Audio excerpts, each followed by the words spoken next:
Abra sua Bíblia comigo, por favor, Mateus 11. Mateus 11.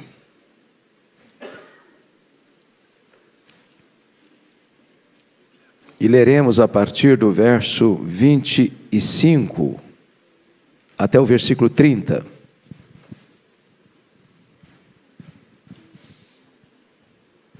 Mateus 11, 25 a 30. Por aquele tempo, exclamou Jesus: graças te dou, ó Pai, Senhor do céu e da terra,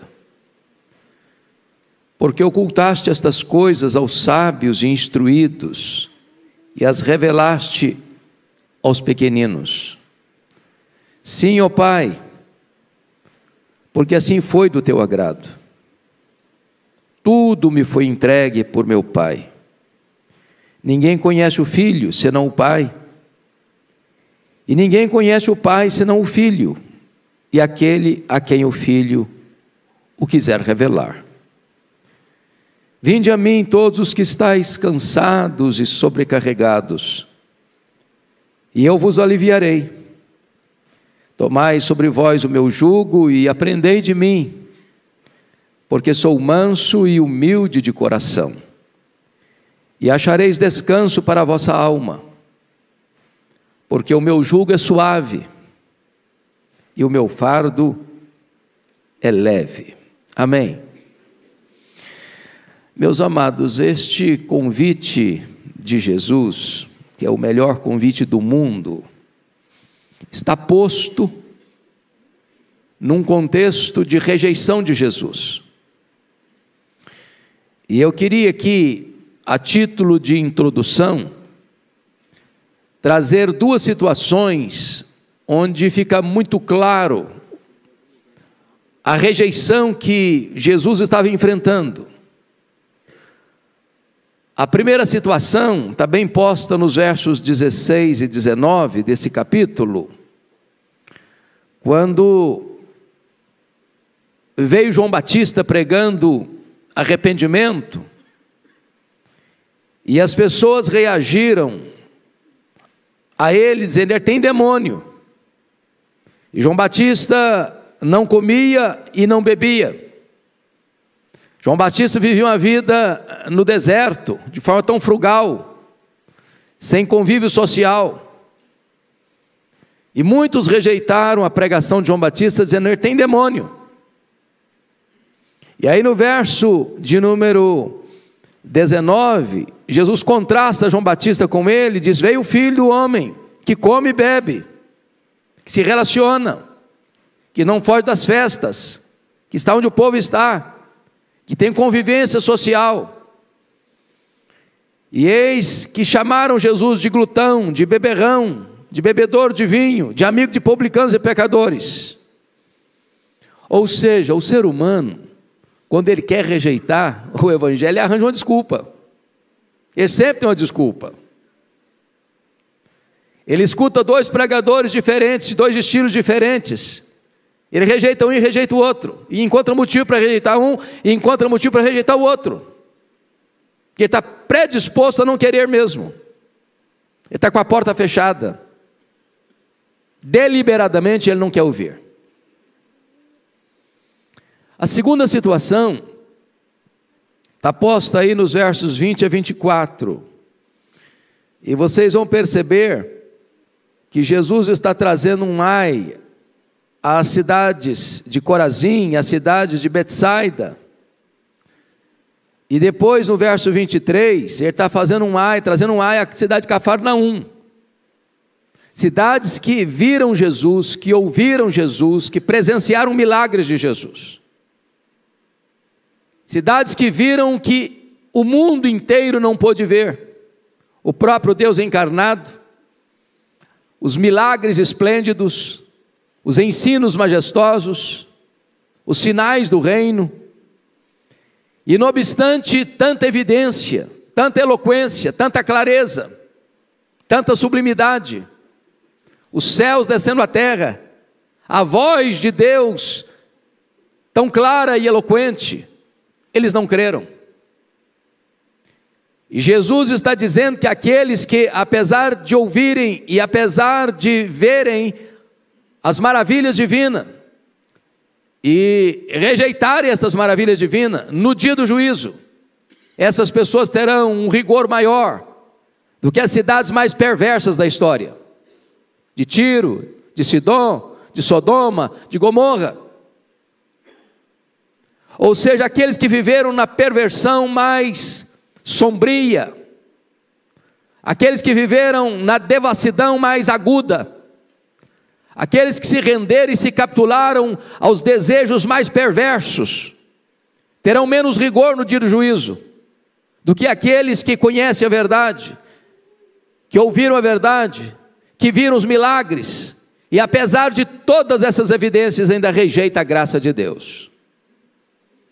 É diante desse cenário, portanto, desse contexto de rejeição, que Jesus tem para nós 5 lições que eu quero partilhar com vocês à luz desse texto. A primeira lição é que o orgulho fecha a porta da graça, enquanto a humildade é a sua porta de entrada. Olha comigo os versos 25 e 26. Por aquele tempo exclamou Jesus: graças te dou, ó Pai, Senhor do céu e da terra, porque ocultaste estas coisas aos sábios e instruídos e as revelaste aos pequeninos. Sim, ó Pai, porque assim foi do teu agrado. O que Jesus está querendo dizer com isso? Bom, historicamente, sempre foi assim. As pessoas mais simples dão mais acolhida ao Evangelho do que as pessoas mais sofisticadas. As pessoas que se acham importantes, as pessoas que se acham cultas, as pessoas que se acham grandes, as pessoas que acham que elas são muito importantes, via de regra elas têm a tendência de achar que são autossuficientes, que elas não dependem de nada, que elas não dependem de ninguém. Agora é claro que o Senhor Jesus Cristo não está aqui denunciando a capacidade intelectual. O Senhor Jesus está denunciando aqui o orgulho. Jesus não está dizendo que a inteligência humana é um obstáculo para a fé. Não, ele não está dizendo isso. O que ele está dizendo é que o orgulho é um obstáculo à fé. Não é o intelectual, não é o sábio, não é o inteligente, não é o que alcançou o pináculo do saber humano que fecha as portas à salvação, não. É o orgulho, é a soberba, é a arrogância, é a altivez. A Bíblia chega a dizer que Deus resiste ao soberbo, mas Deus dá graça aos humildes. E o Evangelho, irmãos, é tão maravilhoso que, às vezes, uma pessoa que alcança o ponto mais elevado, mais alto do saber humano, por exemplo, lê a Bíblia, não entende nada, não decifra nada, não compreende nada, e de repente uma pessoa que mal soletra, e vai lendo aos trancos e barrancos, tem os seus olhos abertos, e ele compreende as verdades eternas, e Jesus está dizendo aqui: graças te dou, ó Pai, porque ocultaste essas coisas aos sábios entendidos, em outras palavras, aos soberbos, aos arrogantes, aos altivos de coração, mas as revelaste aos pequeninos. Se a arrogância fecha a porta da graça, a humildade abre a porta do reino. É por isso que Jesus começa as bem-aventuranças assim: bem-aventurados os humildes de espírito, porque deles é o reino dos céus. A palavra de Deus vai nos dizer que Deus despede os que se acham grandes vazios, mas abastece e alimenta os que chegam carentes da sua graça. A segunda lição que esse texto nos ensina, meus amados irmãos, é que somente através de Jesus Cristo os pecadores podem conhecer a Deus. Olha comigo o verso 27, por favor. Tudo me foi entregue por meu Pai. Ninguém conhece o Filho senão o Pai, e ninguém conhece o Pai senão o Filho, e aquele a quem o Filho o quiser revelar. Ou seja, Jesus está dizendo uma coisa aqui: Ele é o intérprete do Pai. Ele quem mostra o Pai, Ele quem revela o Pai, Ele quem dá compreensão de quem é o Pai. Você quer saber quem é o Pai? Você tem que ir a Jesus. Só Ele pode revelar o Pai para nós. Nenhum outro caminho, nenhuma outra forma. Não é uma ciência oculta, não é um ensinamento de um grande mestre, não é uma academia teológica, não é um livro místico que você vai ler e vai abrir o caminho, não é nenhuma experiência que você vai ter, não, é o Filho quem revela o Pai. E é curioso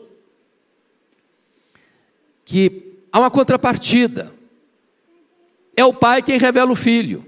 Vocês se lembram lá de Mateus 16, quando Jesus está lá no extremo norte de Israel, lá nas fraldas do Monte Hermon, lá em Bânias, onde nasce o Rio Jordão, em Cesareia de Filipe, que Jesus faz uma enquete com os seus discípulos, perguntando para eles assim: quem dizem os homens ser o Filho do Homem? E eles responderam: Senhor, o povo está tão confuso a teu respeito, uns pensam que tu és João Batista, outros acham que tu és Elias, outros acham que tu és Jeremias, outros acham que tu és alguns dos profetas. O povo não sabe nada, está todo confuso. E Jesus pergunta: e vós, quem dizeis que eu sou? E Pedro respondeu: tu és o Cristo, o Filho do Deus vivo. Talvez Pedro aguardasse até um elogio de Jesus: parabéns, Pedro, você é um homem muito inteligente, você tem um bom discernimento espiritual. Você tem razão, é isso mesmo. Mas Jesus disse o contrário para ele. Jesus disse assim: bem-aventurado és, Simão Barjonas, porque não foi carne e sangue quem tu revelaram, mas o meu Pai que está nos céus. Em outras palavras, ô Pedro, você só sabe quem eu sou porque o Pai me revelou para você. Porque se o Pai não tivesse me revelado para você, como os outros, você também não saberia quem eu sou. Só o Pai revela o Filho, só o Filho revela o Pai. E Jesus está mostrando aqui esta verdade, porque a rejeição que ele estava tendo em Israel, é que as pessoas não acreditavam que ele fosse o Messias, que ele fosse o Filho de Deus, que ele era o caminho para o Pai, que ele que haveria de levar ao Pai. Estavam rejeitando a Jesus, e quem rejeita Jesus não tem o Pai, quem não tem o Filho não tem o Pai. Não há mínima chance de alguém ter comunhão com Deus a não ser por meio de Jesus. Não há mínima chance de alguém entrar à presença de Deus a não ser pelo caminho que é Jesus. Não tem nenhuma possibilidade de alguém entrar no céu senão pela porta que é Jesus. Ele é o mediador, ele é a exata expressão do ser de Deus, ele é o revelador do Pai. Essa é a verdade que está posta nesse texto. Mas agora vem a terceira verdade, irmãos, desse texto das 5 lições. Jesus faz o mais glorioso de todos os convites. Confira comigo o verso 28, por favor.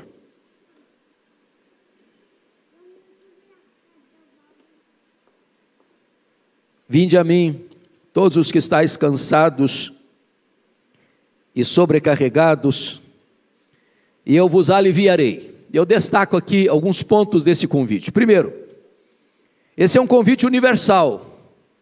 Vinde a mim, todos vós. E o que Jesus quer dizer com todos vós? Esse todos vós inclui judeus e gentios, homens e mulheres, crianças, juniores, adolescentes, jovens, adultos e velhos, ricos e pobres, doutores e analfabetos, religiosos e ateus,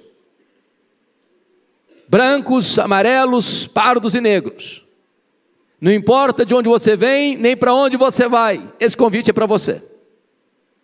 Ninguém está excluído desse convite. Ele é abrangente, ele é universal, ele é para todos. Vinde a mim, todos vós. Que verdade preciosa, porque nesse convite não tem exceção. Ninguém está excluído. Você coloca o seu nome dentro desse convite, é para você o convite. Mas em segundo lugar, esse convite é para um relacionamento pessoal. Ele disse: vinde a mim. Vinde a mim. E aqui Jesus está posicionando uma coisa muito importante, porque dentro do seu tempo e na sua época, as pessoas achavam que o relacionamento com Deus passava pela religiosidade farisaica, das cerimônias, do templo, das festas, dos rituais, dos sacrifícios. E quantas vezes, meus irmãos, as pessoas estão buscando um relacionamento íntimo com Deus através de tantas coisas. Não é institucional, não é uma instituição humana, não é a igreja, não é o rito aqui, não é o rito lá, não é qualquer experiência. Vinde a mim, é um relacionamento pessoal com Ele, isso é insubstituível. Ele é a fonte, Ele é a porta, Ele é o caminho, Ele é o meio, Ele é o fim, Ele é tudo. E quantas vezes, amados irmãos, a nossa vida cristã vira uma relação institucional. As pessoas vêm à igreja, cantam, oram, ofertam, pregam, escutam, saem, voltam, mas não tem um relacionamento com Cristo, não tem intimidade com Ele, não conhecem a Ele, não se deleitam nele. É apenas uma coisa estrutural, é apenas uma coisa organizacional, conjuntural, eclesiástica. E Jesus está deixando claro aqui: vinde a mim todos vós, a mim, é com Ele, é só Ele que tem essa fonte, é só Ele que dá descanso, é só Ele que tem paz, é só Ele que dá alegria, é só Ele quem perdoa pecados, é só Ele quem dá vida eterna, não há outra forma. Mas em terceiro lugar, esse é um convite àqueles que têm consciência da sua necessidade. Vinde a mim todos vós que estáis cansados e sobrecarregados. O que Jesus está querendo dizer com isso? O contexto aqui, meus amados, é de que Israel estava sofrendo o grande peso do legalismo farisaico. A religião daquela época estava esmagando as pessoas. Os fariseus, à luz de Mateus 23:4, atavam pesados fardos sobre as costas das pessoas, e não aliviavam nem com o dedo. De repente, usando a linguagem nossa de hoje, ser crente estava sendo um peso, um fardo, uma coisa insuportável. Preceito e mais preceito, regra e mais regra. E de repente a vida cristã vira um uso e costume pesado. Não pode isso, não pode aquilo, não pode aquilo outro, não pode aquilo outro. De repente, vida cristã se tornou uma coisa difícil, pesada, dolorosa, amarga, dificílima de viver. Tem muita gente cansada da religiosidade, do formalismo, do legalismo, das regras e mais regras. Quando o Senhor Jesus Cristo não veio para botar um peso nas suas costas, Ele não veio para trazer um peso para esmagar você, Ele veio para aliviar você, Ele veio para libertar você, Ele veio para perdoar você, Ele veio para salvar você, Ele veio para mudar a sua história.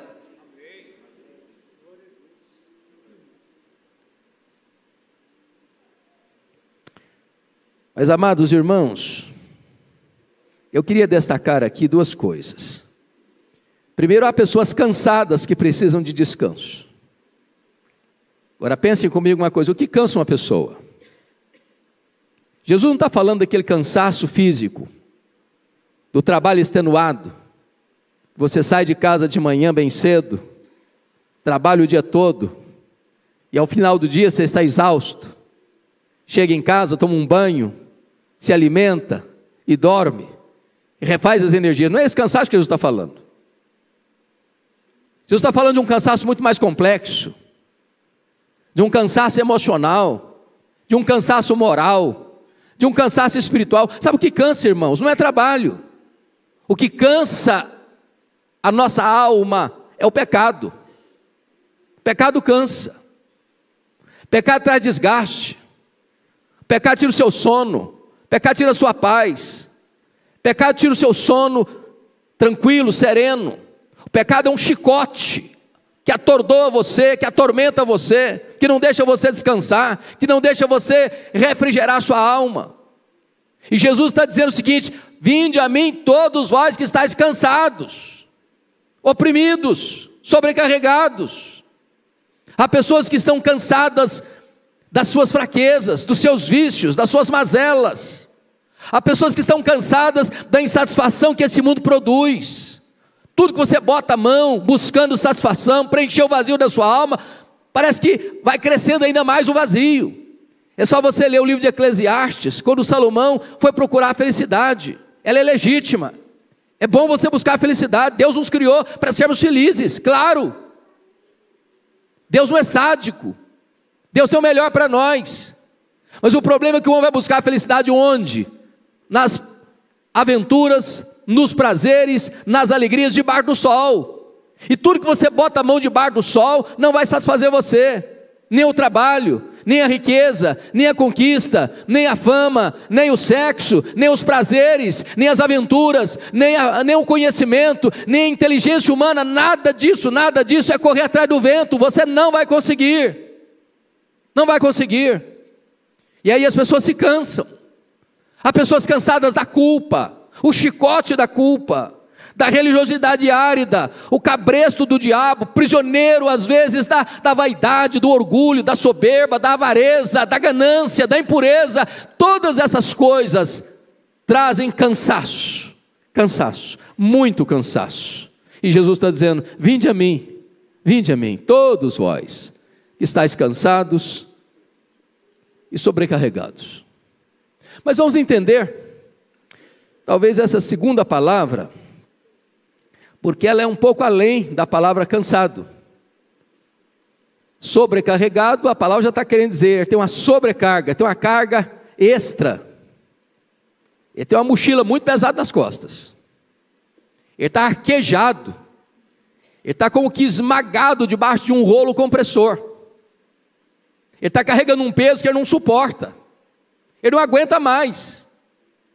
E tem gente, irmãos amados, pessoas que estão assim, carregando um peso, e ele está gemendo, ele não aguenta mais. E quantas pessoas que tentam encontrar uma fuga para esse cansaço, na bebida, nas aventuras, em tantas coisas, e cada vez o peso aumenta um pouco mais. O pecado é um peso, a culpa é um peso, o remorso é um peso, a doença é um peso, a mágoa é um peso, os conflitos são um peso, e o peso vai crescendo. Vocês que já leram O Peregrino, de John Bunyan, um dos grandes clássicos evangélicos de todos os tempos, se lembram lá, do peregrino caminhando para o céu, e o peso em cima dele, e um volume enorme. E cada experiência que ele passa, o peso vai aumentando, e a viagem vai ficando mais amarga, difícil, até que ele tem um encontro com a cruz. E aquele peso sai das costas dele, aquele fardo sai das costas dele, e ele se vê livre, aliviado, perdoado, leve, solto, para caminhar para uma vida plena, para uma vida abundante, para uma vida feliz. Esse convite é feito para você hoje. Se você entrou aqui hoje cansado e sobrecarregado, Jesus quer aliviar você. Jesus quer tirar esse fardo das suas costas. Jesus quer resolver esse problema da culpa, do medo, da angústia, do desespero. Ele quer tirar esse peso das suas costas e trazer alívio para você. Mas há uma quarta verdade nesse texto que eu quero então enfocar.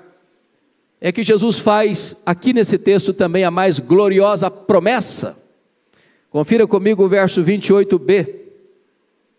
Ele diz assim: e eu vos aliviarei. E olha comigo o verso 29b. E achareis descanso para a vossa alma. Então vamos entender o que Jesus quer nos ensinar aqui, meus amados irmãos. Descanso para a alma. Descanso para a alma.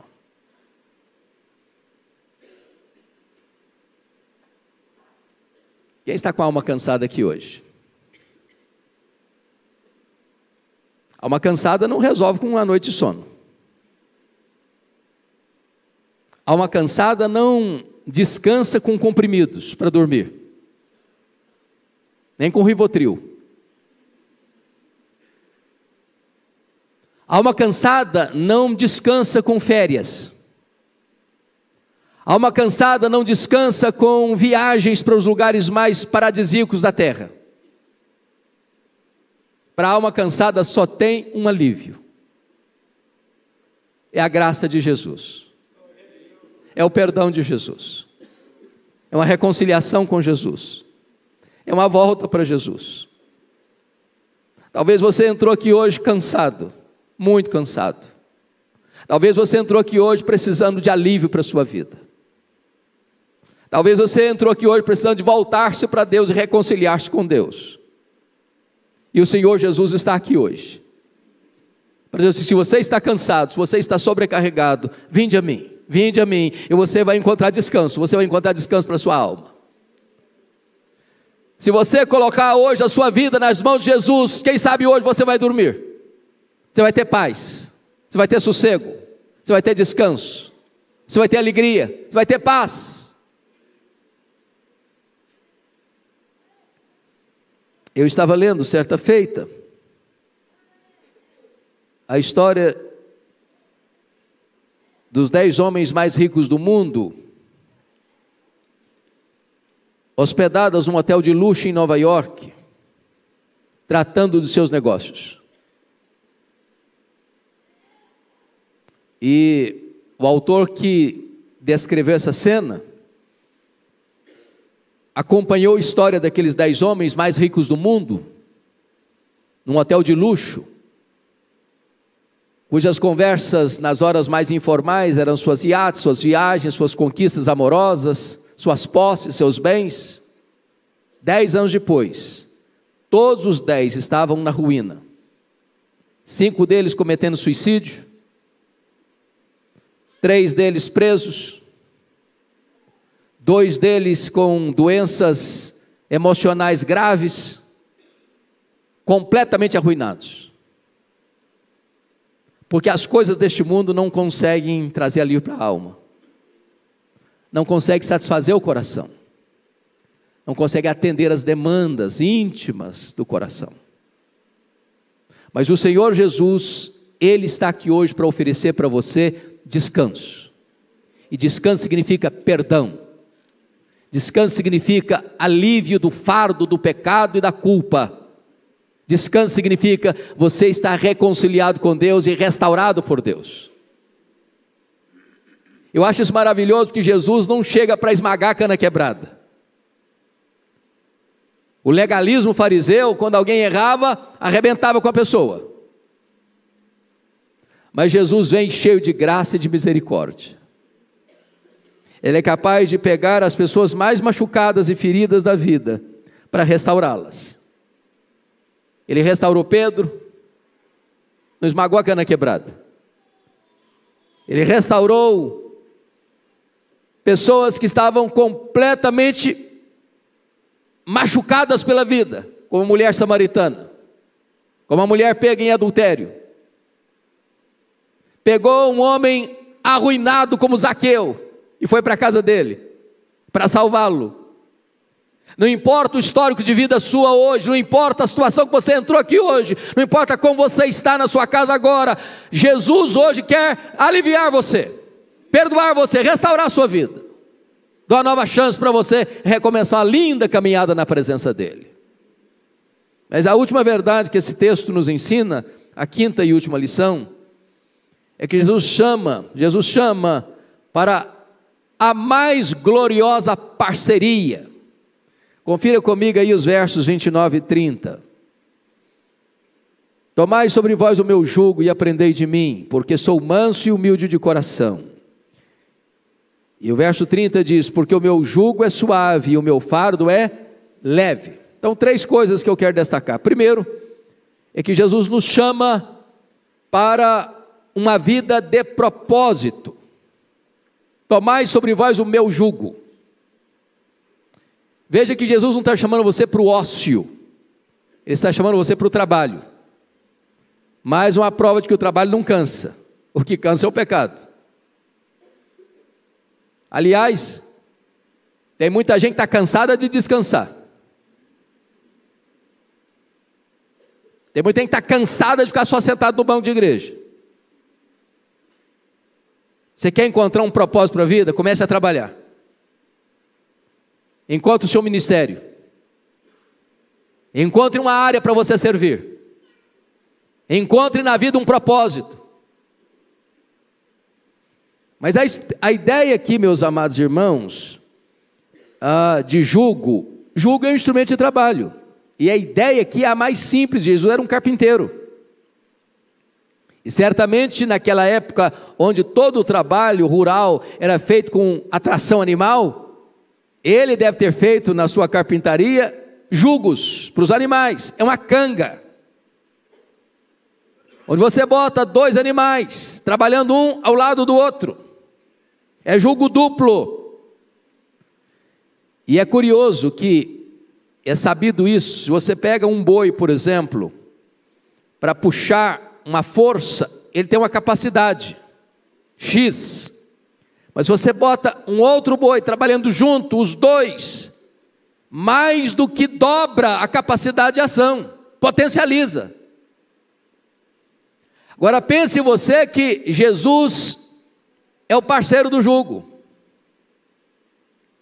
e Ele é todo poderoso, e Ele é onipotente, e você é fraco, mas Ele é forte, você é incapaz, mas Ele é capaz, você tem limitações, mas Ele é todo poderoso, e Ele está dizendo o seguinte: vem comigo, eu estou chamando você comigo, e eu vou com você, você não vai sozinho, eu vou com você. Você não vai trabalhar sozinho, eu vou ser sua força, eu vou dar direção para você, eu vou dar significado para a sua vida, o seu trabalho vai ter propósito, vai ter direção, vai ter resultado.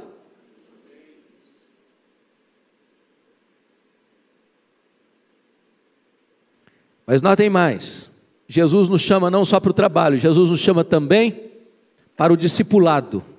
Ele diz no verso 29, aprendei de mim, porque sou manso e humilde de coração.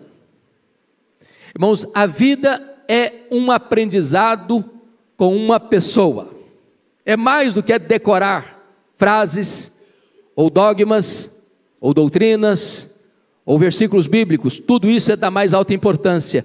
Mas ele está dizendo: você quer uma vida vitoriosa, você quer uma vida com propósito? Aprendei de mim. Olha para mim. Eu sou exemplo, eu sou paradigma. Aprendei de mim.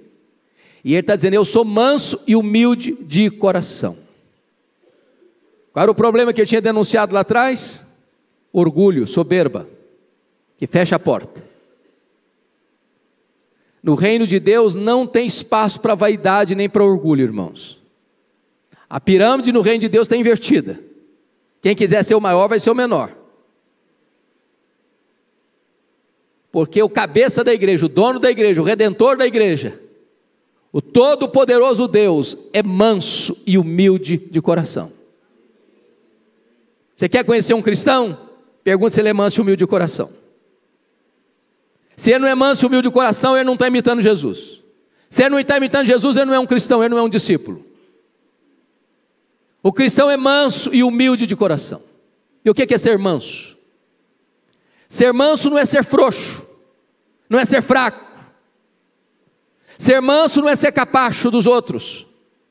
Ser manso é ter o poder de reagir ou de agir, mas abrir mão. Ser manso é uma pessoa que tem todo o seu potencial sob controle. Essa palavra era usada inclusive para os animais adestrados. Você tem um animal que tem força brutal, mas se ele não for adestrado, adomado ou domado, ele pode usar essa força para o mal. Mas quando ele é manso, ele vai usar todo esse potencial para o bem.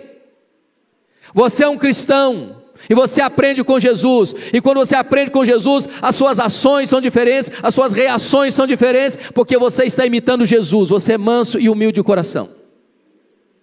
Você não devolve revide com revide, você não paga o mal com o mal, você é manso de coração. Você pode até vingar-se, mas você abre mão. Você pode até ter uma reação intempestiva e dura, mas você resolve ter uma reação doce e amável, porque você é manso e humilde de coração. Você não é altivo. A Bíblia diz que o Senhor Jesus, sendo Deus, não julgou como usurpação o ser igual a Deus, antes a si mesmo se esvaziou, assumindo a forma de servo, e humilhou-se até a morte e morte de cruz. Quando você se humilha, Deus exalta você. pelo que o exaltou sobremaneira, ele deu o nome que está acima de todo nome, para que o nome de Jesus se dobre todo o joelho, nos céus, na terra e debaixo da terra, e toda a língua confesse que Jesus é Senhor, para a glória de Deus Pai. Mas finalmente, Jesus garante que a vida que Ele oferece é uma vida deleitosa, quando você pega o jugo dele, e quando você imita a Ele, porque no verso de número 29, parte B, está escrito: e achareis descanso para a vossa alma, porque o meu jugo é suave, e o meu fardo é leve. Essa ideia do suave aqui, do jugo suave, é do jugo adequado. É por isso que o carpinteiro tinha que tomar as medidas, e ir lá e experimentar no animal se não está machucando, não está esfolando o pescoço, porque na medida que o animal faz força, a canga, o jugo força o corpo dele, se não for adequado, machuca. O que Jesus está dizendo é o seguinte: o jugo dos fariseus era pesado, o legalismo era pesado, as pessoas viviam arquejadas, machucadas, esmagadas, humilhadas, feridas, elas não davam conta, fardos e mais fardos. Eles diziam: se você vier comigo, se você pegar o meu jugo, se você aprender de mim, o meu jugo é suave, é adequado para você, não vai machucar, não vai esfolar o seu pescoço, vai ser suave, e você vai encontrar descanso para a sua alma, descanso para o seu coração. Meus irmãos, hoje temos crianças cansadas, tem adolescente cansado, tem jovens cansados, tem homens e mulheres cansados, tem uma população cansada, tem tanta gente completamente sobrecarregada, e não vão encontrar alívio nem nos remédios, não vão encontrar alívio nem nas viagens, não vão encontrar alívio nem nas aventuras, mas podem encontrar alívio nesta noite no Senhor Jesus Cristo. Ele está aqui, e Ele é poderoso para dar alívio e descanso para a sua alma. Qual vai ser a sua decisão? Cafarnaum ouviu Jesus, Cafarnaum viu os milagres de Jesus, Cafarnaum rejeitou Jesus.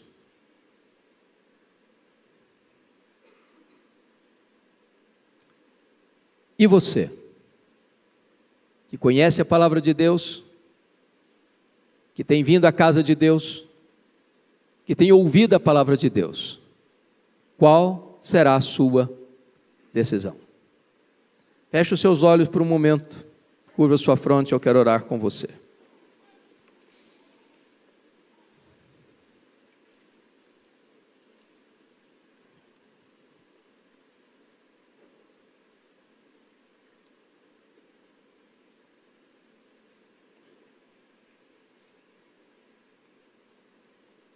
O Senhor Jesus que está aqui neste lugar, Ele conhece tudo e sonda a todos. Às vezes nós escondemos o nosso cansaço das pessoas, às vezes estamos sobrecarregados, com bagagens extras, da culpa, do medo, de pecados que tenazmente nos assediam. Arrastamos esse pesado fardo, não conseguimos nos livrar dele. A religiosidade não é suficiente para tirar esse fardo. O nosso próprio esforço não consegue aliviar essa bagagem. Mas hoje Jesus está aqui para aliviar você, trazer descanso para a sua alma. E eu quero orar em seu favor. Se você anseia ver esse milagre de Deus acontecer hoje na sua vida, eu quero orar em seu favor. E se você desejar que eu ore especificamente por essa causa na sua vida, eu queria que você levantasse uma das suas mãos para eu identificar você e orar em seu favor. Louvado seja Deus. Louvado seja Deus. Senhor Deus, nós te adoramos, porque o teu Filho Jesus Cristo, nosso Redentor, veio ao mundo para libertar os cativos, para abrir os olhos aos cegos, para destampar os ouvidos dos surdos, para transformar o coração de pedra num coração de carne, e trazer para nós descanso e alívio para a nossa alma. Tu conheces as pessoas que estão aqui dentro desta casa, tu conheces as milhares de pessoas que estão assistindo agora este culto pela internet, onde elas estão e como elas estão. E o que nós pedimos nesta noite, Senhor, é que este fardo caia por terra, que o sangue do Cordeiro agora nos livre, nos limpe, nos lave, nos purifique, e purifique a nossa consciência de obras mortas. Que nesta noite, Deus, o teu povo saia daqui leve, sem este fardo pesado, sem esta sobrecarga.